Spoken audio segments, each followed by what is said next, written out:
Salesforce. They weren't even piping their deals. They were just using it for contact management, basically. And we got them to do what Jorge's suggesting, where you get your process in there, and then we bolted on a marketing automation tool where their first campaign netted them an incremental 90K of incremental revenue, which was our single biggest win in the marketing automation space by far, for which they were all that successful. But then they started growing Salesforce throughout the organization. So then they extended it through their customer service department.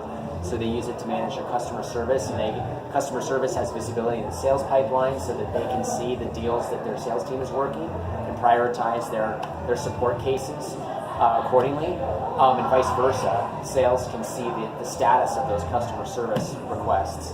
And then they're extending it. They have this gigantic community now of 250,000 different participants, all interacting with each other and helping each other solve cool problems.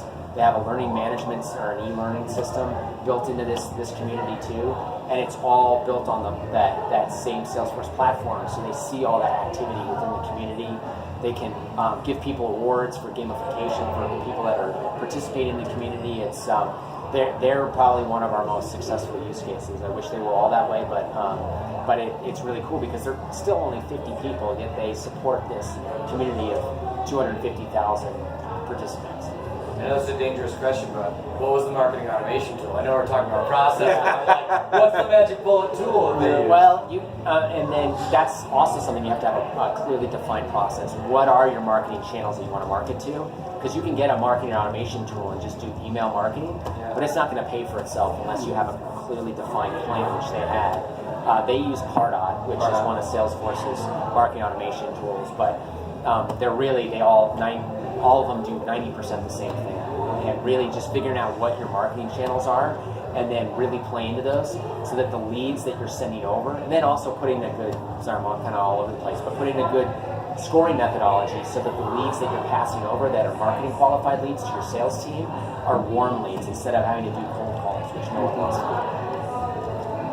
I have a question for you, but I'd like to ask everybody here a quick poll.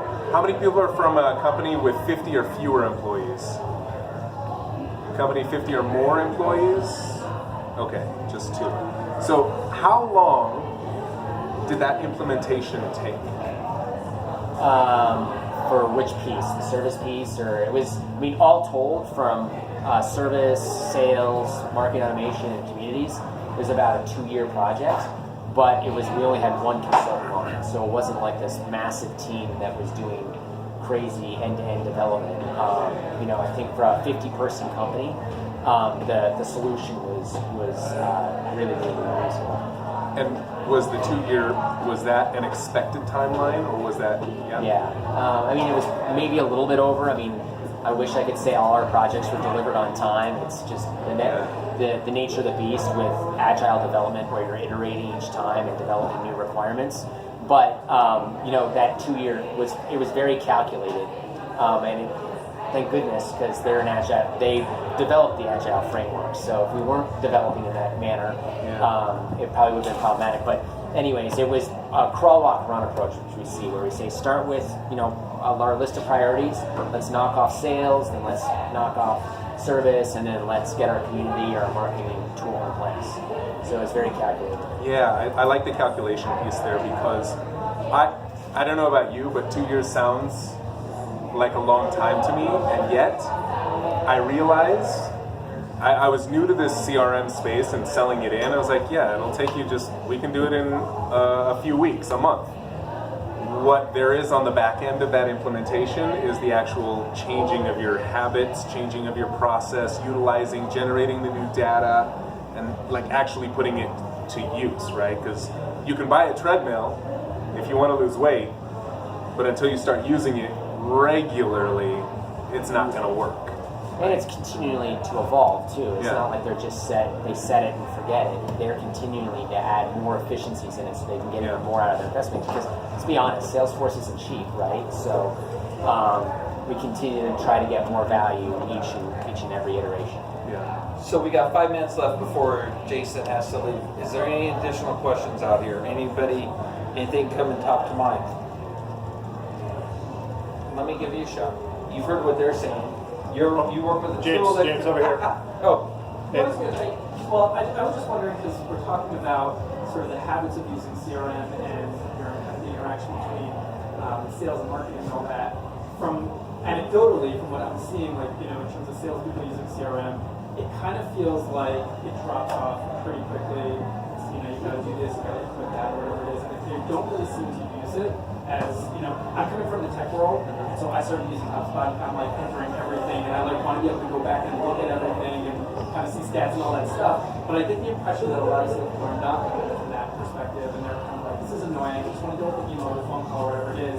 I guess I'm curious about what you see. Like, does the sales world actually see it as value to them to use CRM? And if not, like, what needs to change to actually, it's not. Is it not valuable to sales? Is it only valuable to the organization? Or to create additional value, because I don't think there's anybody in 2018 that doesn't see CRM as valuable. If you would have said 2000, yes.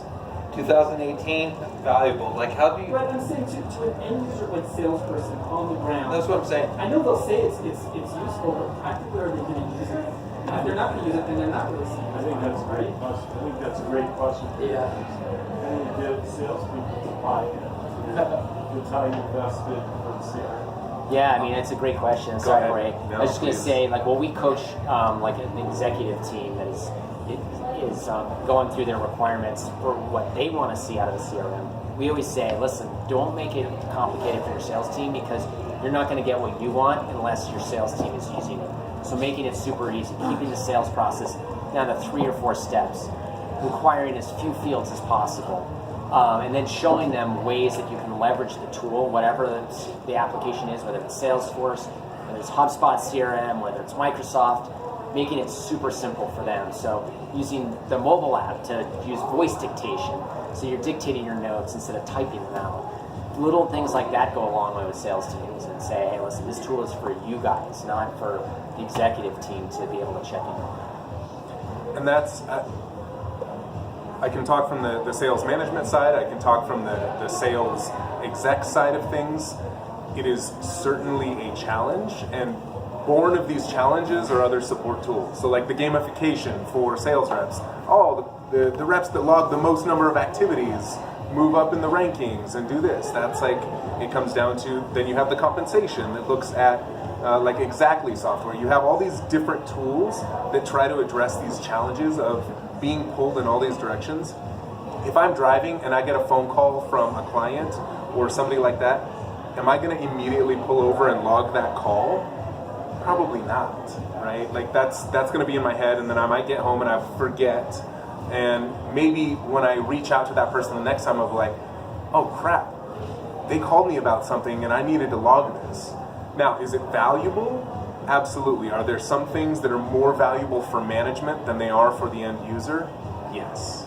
And that's where you need to determine from a management level how you make it as easy as possible, as Jason was saying, to get the data that you need from those from the end user. And some of that can be integrations like call software that integrate seamlessly, so that you don't have to like log that, oh, I created a call activity and type in my notes, versus just having it recorded automatically. There are all kinds of things that can be done to address those challenges. This is in our benefit as sales professionals. I mean, a truism I brought up before is our sales management will corrupt our best sales practices. We know that's true. If we're actually putting data into CRMs, this is ammo for us to push back on sales management, saying, "Let me do what I need to do. Like, get off my back. Let me do what I need to do. Here's the data that proves it." And I bring that up because it was something I realized it in a small way very early in my career, and I realized it in a big financial way later in my career. So your management gets in your way, and to take on what Bob had to say, I was working for this one company doing lead gen. It took me. It's a motivation killer, and you can't be afraid to tell your management this. It's like, you're asking me to do all these damn fields, and I do my job. I want to celebrate. I want to create momentum, And by the way, 45 minutes, 30 minutes later, after doing all this reporting, I've lost all the juju going forward. Which, Jason, you and I've talked to many people about that in the past. Real quick, we're at 7 o'clock. Is there some closing thoughts? I want to make sure. No, I mean, this is a great group. I love the conversation each and every time I get the opportunity. So thank you guys so much for your time. I'll leave a few business cards over there if you guys want to talk. I'm always open for a conversation about what we're seeing. And if there's anything I can do to help you guys in what you're doing, don't hesitate to reach out. And Jorge, Yeah, thanks. absolutely. Thank you very much. Thanks, guys. Appreciate it. Thank you guys very much. I guess that's it. Yeah, Actually, I got a question. Q&A. Yeah, Jorge, Q&A. you're on. All right. So talking about mobile. Q&A with Jorge. Yeah. So let's say you get that phone call Yeah. while you're driving. Here. Let me hand you this. All right. So what are some ways that work for recording useful information or requests while you're out and about? Well, can everybody hear me still in the back? So I use the mobile app for whatever CRM. We just went through, or actually in the middle of a transition from HubSpot to Zoho. Both, thankfully, have mobile apps. And that is obviously the way of the future, so being able to use it. Some that don't have a standard CRM or a CRM that has a mobile app. I've seen people that use the voice notes, others that use the little notepad in their thing. My boss used to Slack herself. Anybody use Slack? Okay, so she'd just Slack herself a message, basically texting herself, to come back to it at a later time. I try to just put it into my system. I try not to take serious calls while I'm driving. I'll have relationship building calls, but if it's like something that I need to follow up on, I will absolutely, like, not text and drive, but somehow dictate into my CRM that this happened, and then like create a note for myself to come back to. We use Asana as well for tasks, so that's a really good one for me. And something we've all been doing for 25 years is emailing ourselves our notes. That still works. Yeah. It doesn't have to be anything fancy. Okay, I got a question. Great. 'Cause I'm just starting to get into this, and I'm using Evernote Yeah. to store business cards, to organize my leads and my contacts and stuff. Is that a good idea? Am I crazy? I've certainly heard of people using it. Yeah. Yeah. It's tools are like going to the gym. Each thing has its purpose. Some people are going to be like, no, I do my curls like this. Others do them standing up. Can you still get the same outcome from it? Sure. Is it like, can you do deadlifts with a bar versus with 2 dumbbells? Sure. You can still get the same thing. It's what works for you, I think. I would recommend, just like going into the gym. That's a great analogy. Try it. Try it. See what works for you. And the reason Salesforce is so complicated discussion is because it can morph into anything you need it to. It can go all the way from pure, just simple CRM to ERP for your entire company. And with all the plugins, and your gym can be as much or as little to your physical fitness as you want. Yeah. And so can your CRM. I'm glad you brought that up because it reminded me of something. The tools that you use can be highly specialized, and they can be like, some people come to me and they're like, Jorge, I want, and they describe what they want, and what they've described is a car that is built like a Ferrari, that also has the towing capacity of a dually, can fly, and is also a submarine. And you're like, That's a hybrid. yeah, okay. Oh yeah, and it's a hybrid. And it can also take diesel if you want it to. One of those crossovers. All these things, and I'm like, now let's be real. If you want this, yeah, I'll charge you 7 figures to do it, and I'll hire a bunch of devs and do all this stuff. Is it realistic on the end user side, the purchaser? So as we're analyzing, that was one thing that I underestimated. One of the pitfalls that I made in coming over to Zoho was underestimating how much work it was going to be on me and how little support I was going to be getting from the company. right? So if you're looking at tools, analyzing your own resources, both financial and then like how much support you have from devs or people that'll just do data entry or that'll do data cleaning or whatever, that really impacts the type of system that you get, because you may need a plug and play if you're a smaller company. You're just like, yeah, I need something that's going to be off the shelf, really easy to just go, that has a great self-onboarding, versus something like a Salesforce that is complex because it has so much capacity and power that you need somebody that'll help you customize it. Well, a couple things. When I've done my CRM consulting, I'm not a fan of Zoho. Yeah. Yeah. I'm not a fan of Zoho. Zoho is, I've worked in it, I can do some work in it. But the reason I wasn't a fan of Zoho is once I played in, I knew enough about CRMs to go, this is going to be a pain in the ass to program. Yeah. But when you're looking at other CRM packages, and you talked about the number of entrants in the market, do your research. Yeah. Do old-fashioned research. See how much VC they've got.